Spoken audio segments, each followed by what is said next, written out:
welcome to another episode of Tamla and Taylor's Treat Talk Tuesday podcast, where we talk to you about treats, business, and life. Thank you for joining us today. Hello, Miss Eileen. She says, Shalom, Queens. All Shalom. praises to the Most High for another day. Yes, yes. Amen. Thank you for another day.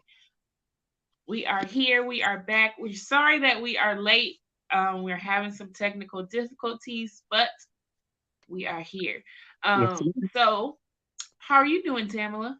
I am doing wonderful, Taylor. Thank you. It's a nice sunny day in the CO, and I always like to feel the rays of the sunshine on my face. So I'm really happy and excited to have another opportunity to share with our audience about treats, business, and life. Yes, me too. Another new day. I'm excited about that as well. Thankful that we got to wake up. I had breakfast with my family. Amen. I don't know if it's any other mothers out there who are super, super excited when they wake up early and take a shower and work out. But all of those things happened today, and I'm feeling pretty good about it. Feeling pretty good. That is wonderful. I One of the things I have started to do is do juicing. Mhm. Um, I made my first week long journey yesterday, Ooh, awesome. and I had it's a bone building tonic, right? And it Hmm. has apples, parsley, kale. I put orange juice in it and water and a green. I forget what the green powder is called, but it's Is a it matcha? not matcha, something similar to it. So, but I feel good. I had so much energy yesterday, and so I'm really looking forward to continuing the journey. I think that is awesome. We a couple months ago we watched the movie called Fat Sick and Nearly Dead, and for those of you who don't know, we watched a movie called Fat, Sick, and Nearly Dead. And for the life of me, like at first I wasn't gonna watch the movie because it was like the title of it was like, should I really watch this movie? But the whole movie was about juicing and how this man he came to America. He said, while I'm here in America, I'm not gonna eat any food that's made here. So he only juiced for 90 days. He lost like over 100 pounds. Like it was crazy. He was like going on his journey, and I just was like amazed. Eileen Williams says, "Congratulations! I want to do the juicing. Yes, juicing Oh, really helps. wonderful. Okay. Yep, yep. It's All a right. good I'll share. meal replacement. Yes. Get those vitamins and nutrients directly to the source." Exactly. Yes, yes. So that is what we're talking about today. I'm happy that you are doing well in your juicing journey. Thank And you. I I think I'm want gonna to, turn the camera sometimes I want around. to juice and other times I want real food. My son, my son said to me one day I had been doing like some juicing for like a week and he was like, I feel cheated. Like this is not real food because I can't chew it. Okay. And so we were trying to get him to understand that it's still the same, vitamins Yeah. and nutrients. Mhm. It's just in a different form. And he was like, I feel like you cheating me out of breakfast because Oh, I can't chew it. So uh, these are the things we go we can through. leave it some chunky parts in there if you want. And then him like, ew, what's Uh-huh. this? What's that? That's gross. Yes, because I would probably feel the same way. What is that? What is that What is supposed to that? be? That is gross. I Anywho, smooth or eat it, out of a bowl like right. like a salad. So we're Either never way, satisfied, are we?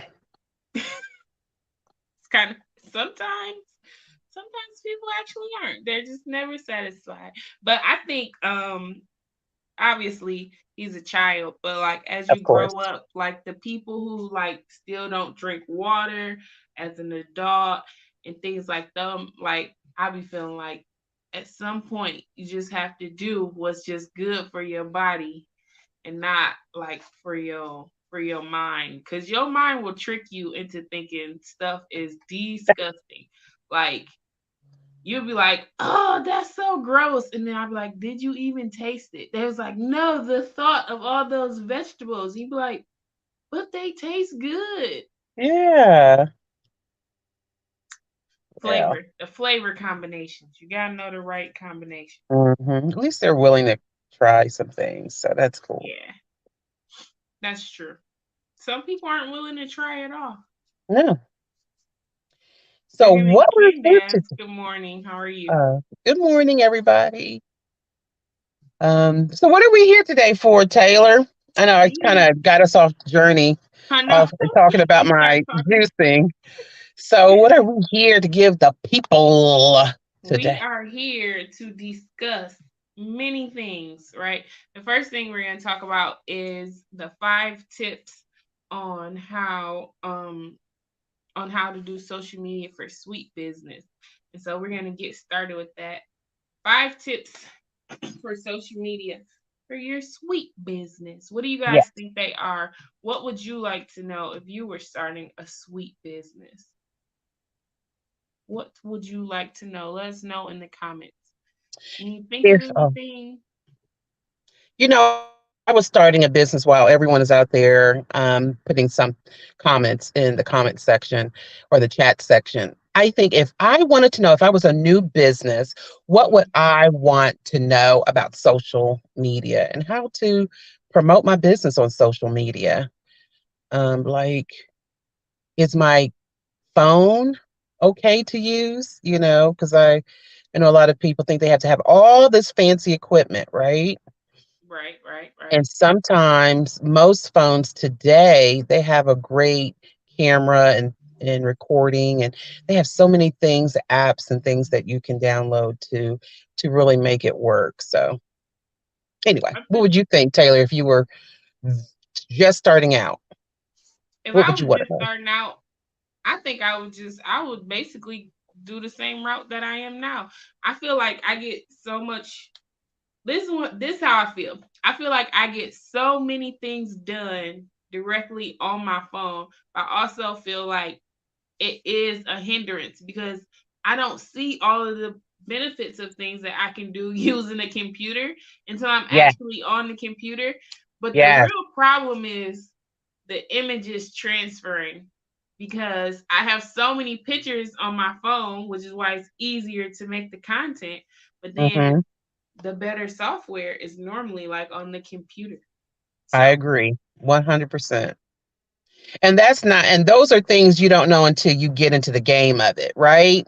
Those yeah. are things that you don't realize that, oh, I could do this and that so much easier with Hmm. a stylus or a mouse or something like that. It'll be click, click, click, click instead of Right. going here, going there, and pulling and dragging and things like that. So Yeah. yeah, I totally agree.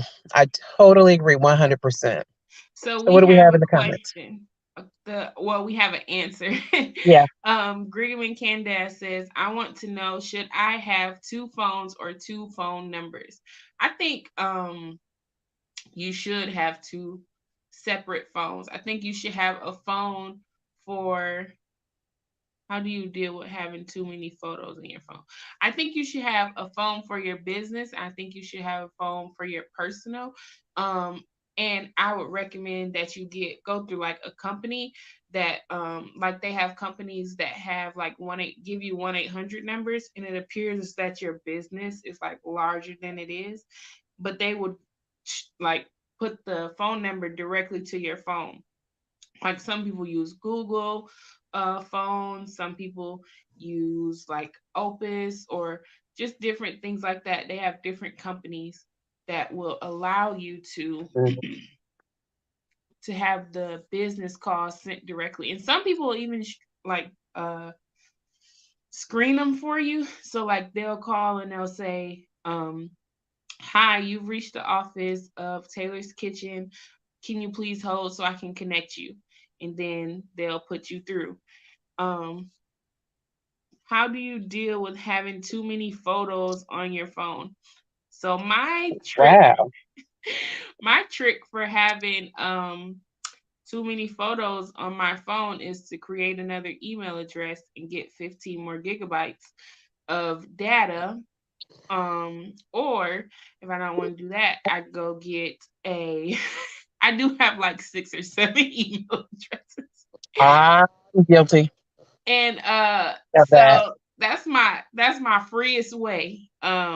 Create another email address and have the photos upload to there. Um and of course, learning how to transfer the files on your phone. A lot of us just like clicking stuff and like downloading different things, but if you go to the files and you have a memory card, if you just hold them down and transfer the files from your phone to your actually memory card that's in there, that'll free up a lot of space as well. So those are the two things that I do to free up space on my Yeah, those are good device. ones too. I think that you can also save them to your hard drive on your computer, or Right. if you have a memory card, you can upload them to your computer, then transfer it to a jump drive, a thumb drive, if they do those kinds of things still.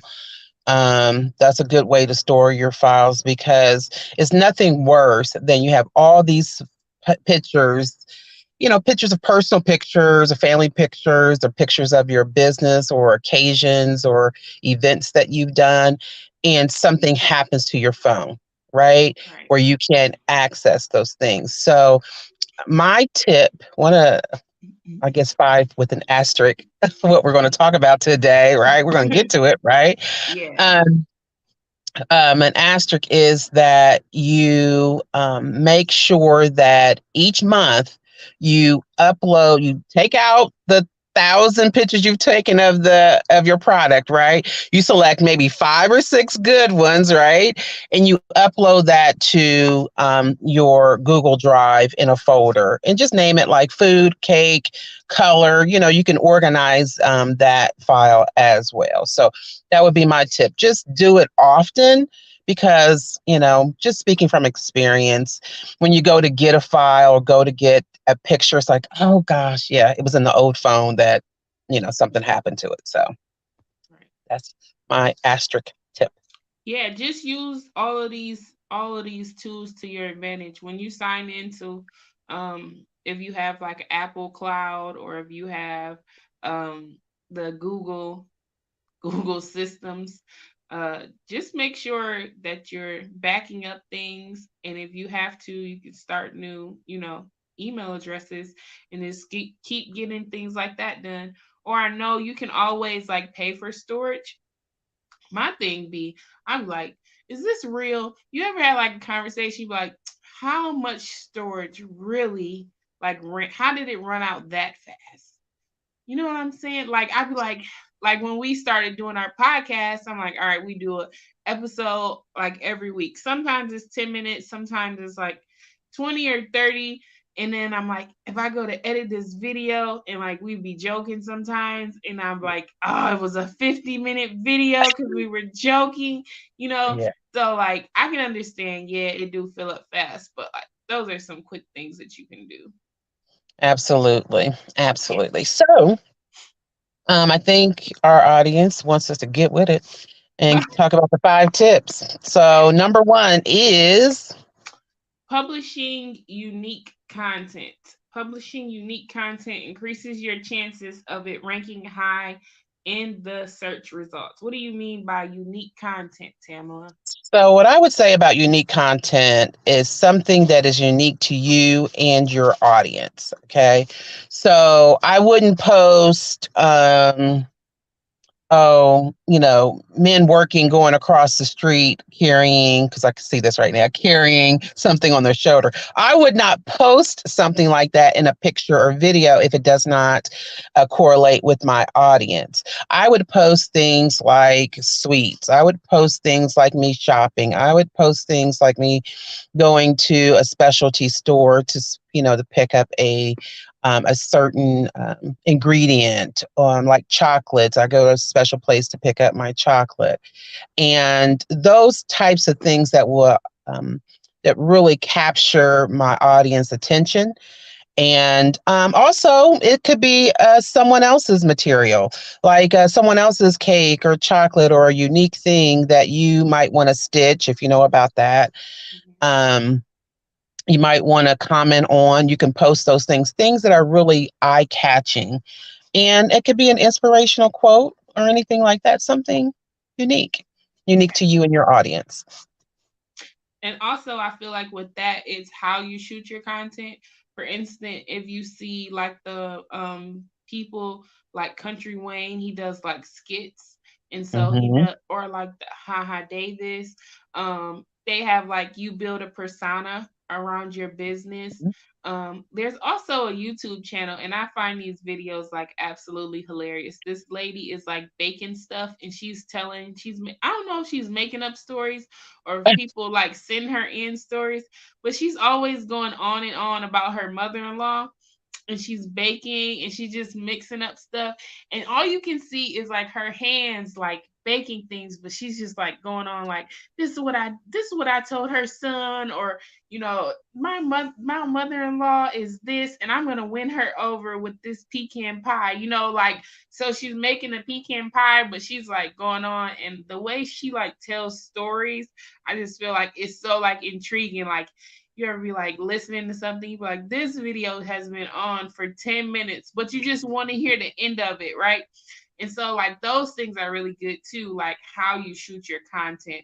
I know that with like baked goods and things like that, it could seem like kind of repetitive, like the content that you put out, but just being like, I got a plan, I'm gonna add somebody making I don't know, making a funny face in the corner of all my videos, or like people like seeing people make stuff with just their hands. So like it was just her voice and then her hands making stuff, So just be unique. People like to see people writing. It's a young lady that I follow on Instagram, and all she does is write things down on paper, but she puts like trending sounds to them. She has like 400,000 followers just because they see her doing like calligraphy and writing things down. So just figure out, something that you're good at, something I always hear it like something that you would do for free, and then just make that as unique to yourself as possible. All right, the second one is to maintain consistency. Schedule time each week to publish content about your products, services, blogs, etc. What you got for that, Tamala? You go first. So about this maintaining consistency, I could be more consistent in maintaining consistency. I think the one thing that I do set up for myself is to post at least one post a day. Sometimes I may do more, sometimes I may do less, but I'm at least going to post one post a day. So I was listening to this guy yesterday. He was like, "You need to post like 18 posts." And I was like, "In one day?" Like, he was like, "Yeah, but he does it like across 7 different platforms." So I'm like, you definitely have to have a team when you do when you're doing something like that big, but like maintaining consistency. I post at least once a day. My goal is gonna be, increasing, because you want to get the thing about like posting is you want to maintain your who you are, and you want to be consistent in showing yourself. And a lot of people make money in social media because of things like brand deals, or they develop relationships with their audience, and um they build the know, like, and trust factor.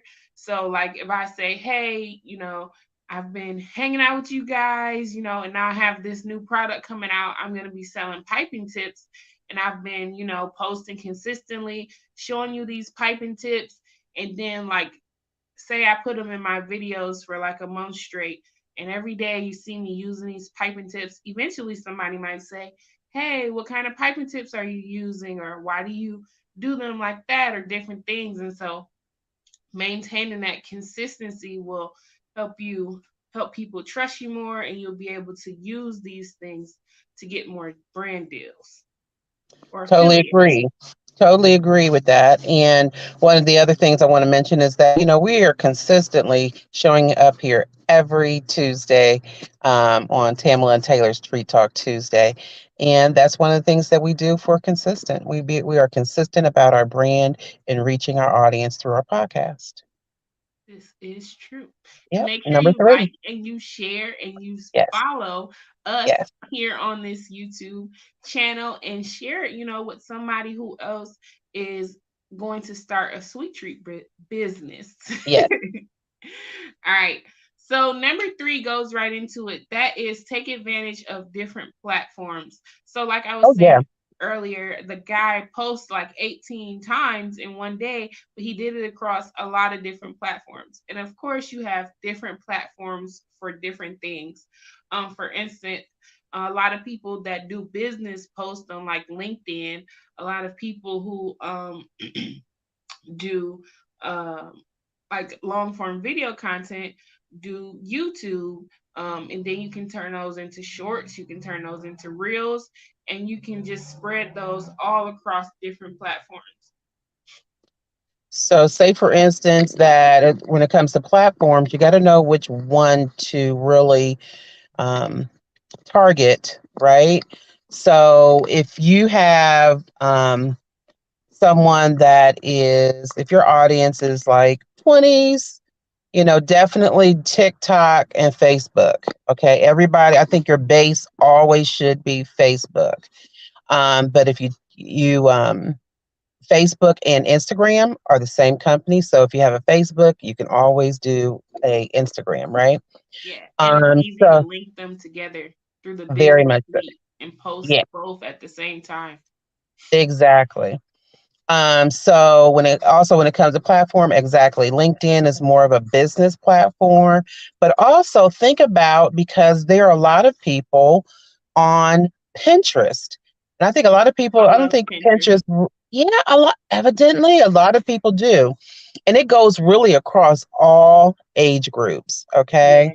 So if you're 20 to 30, if you're 30 to 40, you're 40 and above, 50 and Mhm. above, there's definitely an audience. I think a lot of people in that 35 to 50 and above kind of um, band, Yeah. really are on Pinterest and things like that. But I mean, like I said, Pinterest is a really good platform.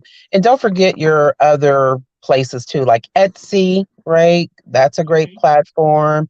And if you're selling things like Marikai, if you got some things that you want to sell, maybe you have equipment and things that you're not using, consider those things as well. Yeah. And the good thing about Pinterest is that you can put an extension on your computer, and you can save your photos from Facebook or Instagram or even from podcasting. Like I save a lot of our shorts from YouTube to our Pinterest page. And so if somebody is looking for um like how to start a podcast, or different things like that, they're all linked together. What Oh, yep. And Coach Tequila, hey Coach Hey, Tequila, she has Takayla. been saying this Takayla. is my kind of talk right here, so we are Okay, yes. she Reach said out to it's her if you WhatsApp. need some help. Yep, WhatsApp if you are international. She is great with content. She helps us with a lot of things. She actually started my Pinterest page for me. And Oh, so I know it's not a lot, but I get like 1,400 views like a month. And so that will help with the reach to different like platforms and different things like that. And so it's really cool, like simple things. Um, oh man, I've heard of a new one for y'all that's getting really popular called Fanbase. Yeah, Fanbase is cool. Fanbase pays you directly for making content. So it's no like middle person. You don't have to have a certain amount of followers to get paid with Fanbase. That one is really cool too. Tubo. Is that an international platform, Dion? Or Brigham and Candace? Is that an international platform? Let us know in the comment section. Yeah, I think all of these platforms, it's so many different ways that you can well, I think about having a profit for myself or for Mhm. like expanding my business. So these are great ways to be able to do that. All right, so number 4, we're on to number 4 says be strategic where your target audience is. Only post places your audience is likely to view your content.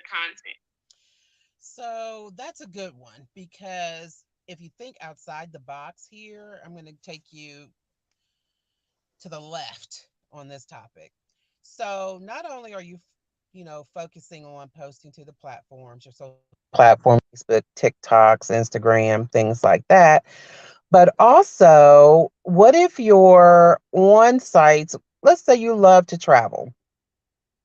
So if you're on sites that you are in groups and things like that, you need to go into those areas and post and like and share and comment in those areas because some people will like, how many times, okay, out there, how many times have you been in a group or you've been on Facebook scrolling and you like somebody's comment and you're going to go to their page and look and see what they're about? Hmm. I know I've done it. I mean, how Yeah. many times? So if you're in those places, you need to be posting and commenting on other people's pages, okay? Because that's the only way that you're going to drive traffic, because that's the most important thing. You want to drive those eyes over to where you are so they can see what you're all about.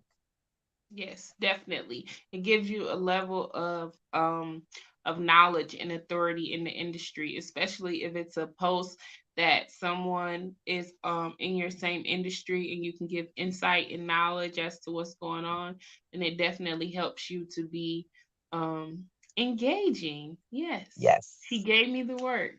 Change the World consultant said engagement is critical. Yes, it exactly. is.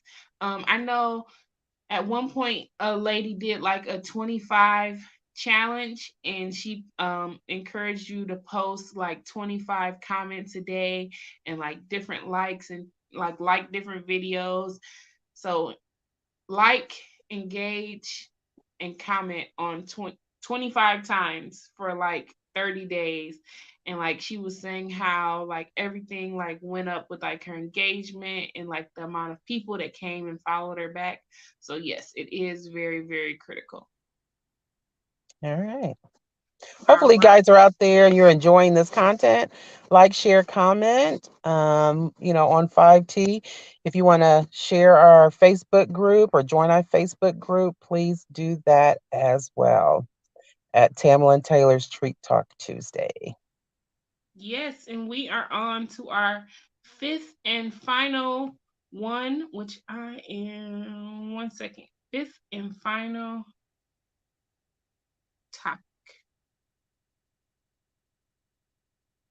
Oh my gosh, guys, I can't find it. What's the fifth one, Tamala? Um, Hold on.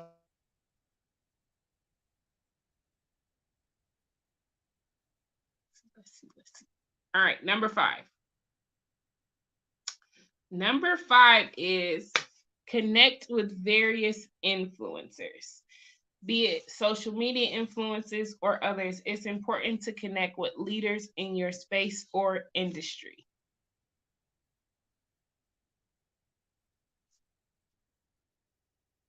Is Tamala froze?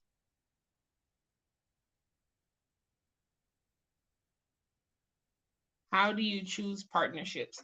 I think like we were saying, everything has to be very strategic when you're choosing partnerships, especially people.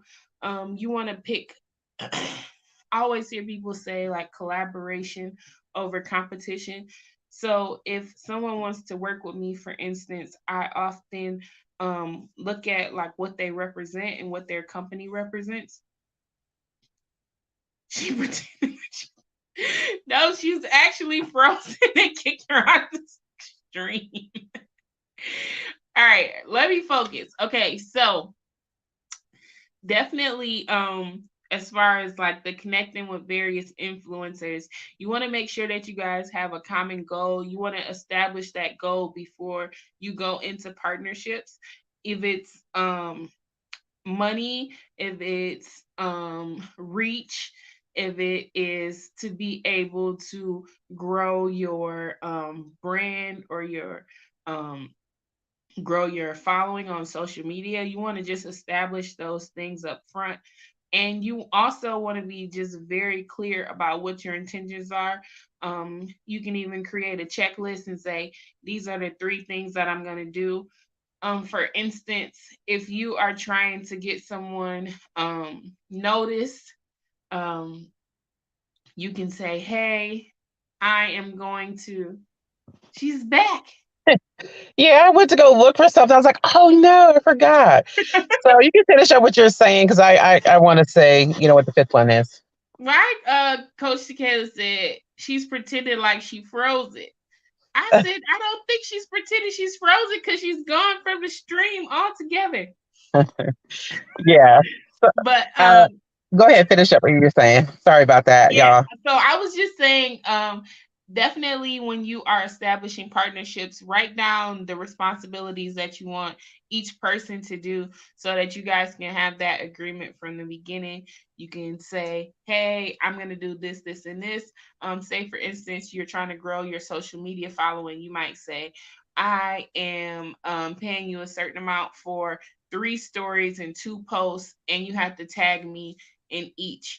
And that way they can share with your audience and their audience, and hopefully they'll be able to follow you and connect with you and things like that. So just be strategic about what you want to do, and that's how a good way to help with when you're looking for people to partner with. Yeah, and also, when you're thinking about influencers, think of on the micro level. They don't have to be big, right? They don't have to be, the $1 million or not million follower type people, right? You can also do someone that's maybe local to your area. If you're in an area that is very popular, a big city or what have you, and everyone, there's a Facebook group that I'm a part of, for pizza, for desserts or whatever around town. There's some people in those groups that are local influencers. DM them or go to their platform and email them or however way that they receive information and see how you can partner with them. Ask if they have a podcast or if they do a live. Can you get on there for an interview, right? Or can you partner up with them and that way, in an easy way, you're sharing with your group or your followers and they're sharing with their followers. So, you might have to pay a cost or something like that. We all know everybody's in for it, right? Everybody's in for, the dollar right now. However, there's still, people out there that says, "Oh yeah, I'll share my platform," just like we do. So if you want to be a guest on our show, I think we're influencers in some way, right, Taylor? Definitely email us at treattalktuesday@gmail.com and to be on our show. So we would love to have you. Yes, yes. You guys have any more questions? Let us know in the comment section. Otherwise, that was number 5, and these have Yeah. been the 5 tips to help people who have a sweet treat business. We hope you have enjoyed this episode. Don't forget to like and share and comment and subscribe to our channel. We truly appreciate each and every one of you coming on here and joining us and keeping the conversation lively and giving me some Thank you laughs all. during this episode. Um, Breslin would like to be on your podcast. Well, Breslin, are you a treat connoisseur or do you like to make the treats? Hmm, interesting. Interesting. Very interesting. We have we have some young people that just like to taste the food in our lives and not actually make the food. Okay, you got to be able to do both. All right, you got to be able to bake or do some kind of chocolate or something delicious. I like to eat treats. I knew it.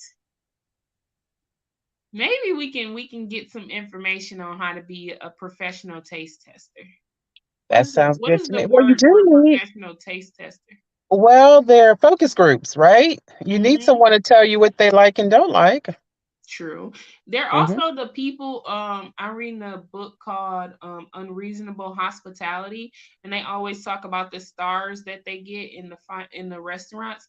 So a food critic is definitely a job, and people come highly respected Very in much so. different industries because they have been in working in them for years. So a food critic is an actual profession. However, we will discuss you being on the podcast later. I know you would give your I would give my honest opinion. See, that's the problem. I don't know if I'm ready for your honest opinion in public. Me personally, I love you. I don't know if I'm ready for the public to know your honest opinion all the time. Okay? Just saying. It's me as a person. I still love you. I love you bunches. All right. Well, with that being said, we hope you guys have a blessed week. Um, let us know what we should talk about next. Send us email, write it down in the comments section. We thank you for coming on and joining us this week. Bye. Bye.